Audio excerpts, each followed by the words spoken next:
Ada satu momen dalam sejarah Jawa yang jarang benar-benar kita renungkan. Bukan saat candi dibangun, bukan saat perang dimenangkan, tapi saat sebuah kerajaan memilih pergi. Di Jawa Tengah, Medang tidak runtuh, ia bergerak, dan pergerakan itu mengubah arah sejarah. Ketika pusat kerajaan dipindahkan ke Jawa Timur, itu bukan sekedar upaya menyelamatkan diri dari bencana. Itu langkah politik yang sangat besar, berani, terukur, dan penuh resiko. Tokoh di balik keputusan itu adalah Empu Sindok. Ia memahami satu hal sederhana, kekuasaan tidak harus mati hanya karena tanahnya berubah. Di Jawa Timur, peluang terbuka. Sungai Brantas menghadirkan jalur ekonomi baru. Wilayahnya luas dan relatif lebih aman dari tekanan yang sebelumnya membayangi Jawa Tengah. Namun, berpindah tempat berarti memulai ulang wibawa. Dan membangun ulang wibawa jauh lebih sulit daripada membangun istana. Di Tanah Baru, Medang harus membuktikan dirinya lagi. Para elit harus diyakinkan bahwa dinasti ini tetap sah. Wilayah-wilayah baru harus disatukan. Struktur kekuasaan harus ditata ulang. Disinilah kecerdikan politik Empu Sindok terlihat jelas. Ia tidak hanya memindahkan ibu kota, ia membentuk identitas baru. Sebuah dinasti baru, dinasti Isyana. Dengan tegas ia menyatakan, kerajaan ini adalah kelanjutan Medang dari Jawa Tengah. Bukan kerajaan baru yang lahir dari kehancuran, melainkan Medang yang sama dengan wajah baru. Langkah ini penting secara simbolik dan secara praktis.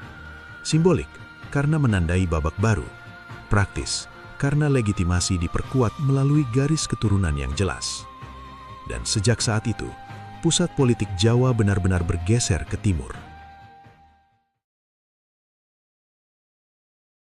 Sebuah dinasti tidak berdiri hanya di atas keputusan raja. Di balik stabilitas awal dinasti Isyana, ada sosok yang sering disebut, tapi jarang benar-benar dibahas. Sri Isyana Tunggawijaya. Ia bukan sekedar putri, ia adalah pengikat garis kekuasaan. Melalui dirinya, legitimasi diwariskan.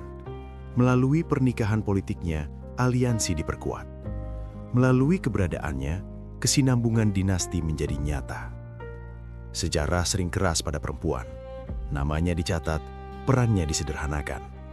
Padahal dalam sistem monarki, kesinambungan darah adalah segalanya. Dan di era Jawa Timur, kesinambungan itu terjaga. Waktu berjalan. Kerajaan semakin stabil. Kepercayaan diri tumbuh. Di masa Dharma Wangsa Teguh, Medang tak lagi hanya fokus pada konsolidasi internal. Ambisi mulai meluas. Ia menantang pengaruh Sriwijaya. Ia memperluas jaringan politik. Ia menunjukkan bahwa Jawa Timur bukan lagi wilayah pinggiran. Salah satu langkah paling simbolik terjadi pada ranah budaya, penerjemahan Mahabharata ke dalam bahasa Jawa kuno. Itu bukan sekedar proyek sastra. Itu adalah pernyataan identitas. Bahwa Jawa tidak hanya menerima pengaruh, tetapi mengolahnya dan menjadikannya miliknya sendiri. Medang mulai melihat dirinya sebagai pusat. Dan disinilah ambisi mungkin melampaui kewaspadaan. Tahun 1116 tidak datang dengan tanda besar di langit. Tidak ada gempa besar yang tercatat. Tidak ada peringatan panjang dalam prasasti. Yang ada adalah keheningan yang menipu. Di saat Dharma Wangsa Teguh sedang mempersiapkan pesta pernikahan putrinya, sebuah perayaan yang memperkuat jaringan politik, istana justru lengah. Perayaan berarti konsentrasi kekuasaan berada di satu titik. Para bangsawan berkumpul, para pejabat hadir, pengawal terfokus di pusat acara. Dan di saat itulah serangan datang. Nama yang sering dikaitkan dengan peristiwa ini adalah Wurawari, seorang penguasa bawahan yang disebut berasal dari wilayah Luaram. Ia bukan raja besar, bukan penguasa utama, Namun dalam politik Jawa kuno, musuh paling berbahaya seringkali bukan yang paling kuat, melainkan yang paling dekat. Serangan itu cepat, terkoordinasi, dan menghantam tepat ke jantung kekuasaan. Ibu kota diserbu saat pesta berlangsung. Bayangkan suasananya. Musik dan nyala obor yang sebelumnya menerangi perayaan berubah menjadi cahaya api yang melalap bangunan kayu. Teriakan panik menggantikan doa-doa sakral. Langkah kaki para bangsawan yang biasanya tenang berubah menjadi langkah tergesa mencari perlindungan. Dalam waktu singkat, pusat administrasi kerajaan lumpuh. Arsip bisa saja terbakar. Simbol-simbol kekuasaan dihancurkan. Istana runtuh. Dan Dharma Wangsa Teguh gugur. Dalam satu malam, kerajaan yang telah membangun fondasi kuat sejak era Mpu Sindok runtuh. Bayangkan dampaknya. Bukan hanya raja yang gugur. Struktur birokrasi terpecah. Para bangsawan tercerai-berai. Wilayah bawahan kehilangan pusat komando. Dalam sistem monarki klasik, kehadiran raja adalah poros stabilitas. Ketika poros itu hilang secara tiba-tiba, yang tersisa adalah kekosongan.